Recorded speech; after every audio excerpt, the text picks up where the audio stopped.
Hey, I'm here to talk about the Taken trilogy and American Sniper. I'm a big fan of the Taken trilogy. It stars Maggie Grace, Famke Jackson, and sorry about that, Liam Neeson. I really enjoyed part one. Part one was about when Liam Neeson's daughter, played by Maggie Grace, goes to a foreign country with her friend Katie Cassidy on a little summer vacation. And of course, her dad doesn't want her to go on vacation because in part one she's still a teenager. And of course the mom's like, oh, she'll be fine. She's going on vacation with her friend. She won't be alone. But of course, something horrible happens and they both end up getting kidnapped and put into human slavery to be sold as sex slaves. And since Liam Neeson's character is an ex-spy, he decides to use his skills to rescue his daughter, named Kim, played by Maggie Grace. And one of the big draws I've taken is the ultra-violence in it. Even though it's a PG-13 movie, despite that, it seems to push the envelope a little bit with its violence. And also, it's able to appeal to a wider audience with the PG-13 rating. And then in Taken 2,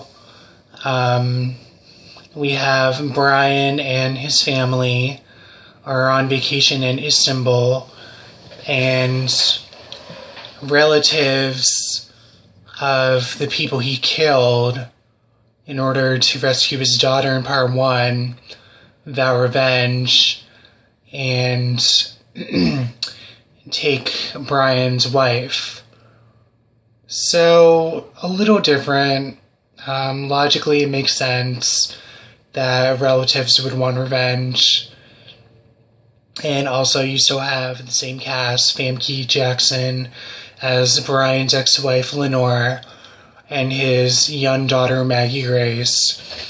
I have a little issue with the casting of Maggie Grace, but I'll talk about it at the end.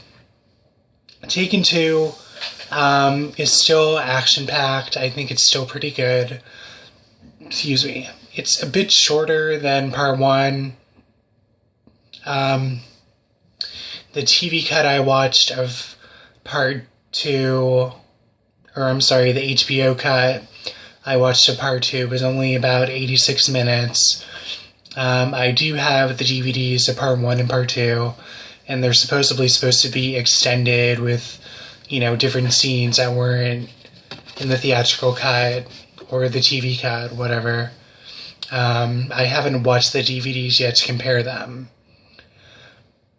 Like I said, part 2 is still pretty good. It's not as good as part 1, but it feels more like of a continuation. In Taken 2, I think it takes time about a year later after Taken 1, because Kim's getting her driver's license, and I guess she's still supposed to be a teenager, which I kind of have an issue with. I'm a Maggie Grace fan, but in Taken 2, she definitely looks her age. I think she's in her early 30s now.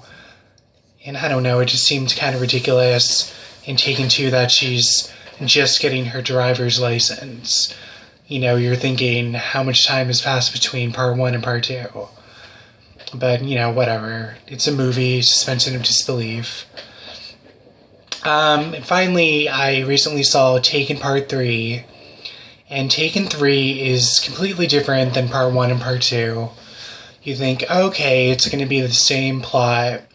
His daughter or his wife are going to get taken to a foreign country and Brian Mills will have to save them again.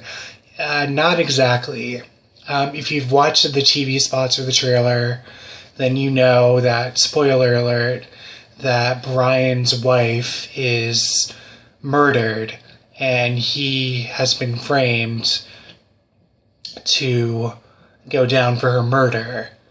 So you have Kim, who's now in college, and is still with her boyfriend from Part 2.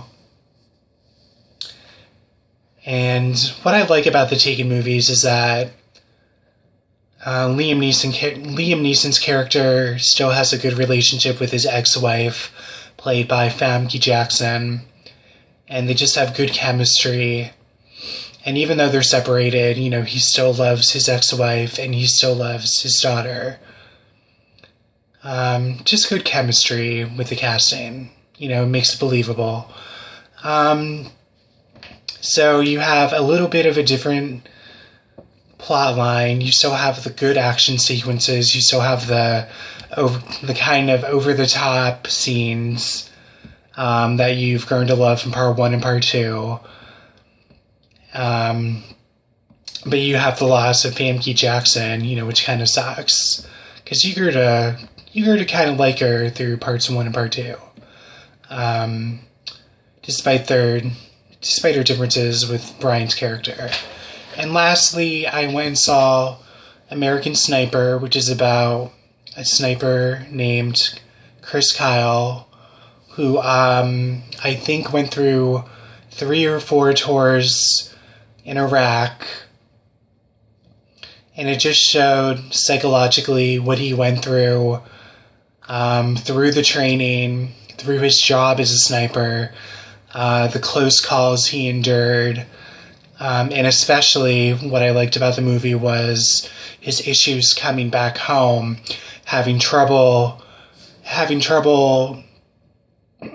getting back to civilian life, jumping every time there's a knock at the door or a lawnmower starts up, little things like that you and I would take for granted, and that people in the army or in the service, etc., might have trouble dealing with coming back home from war. And it also showed how his wife, who was really his pillar through it all, how she dealt with him going back and forth to duty, dealing with raising kids, wondering if he was ever going to come home again.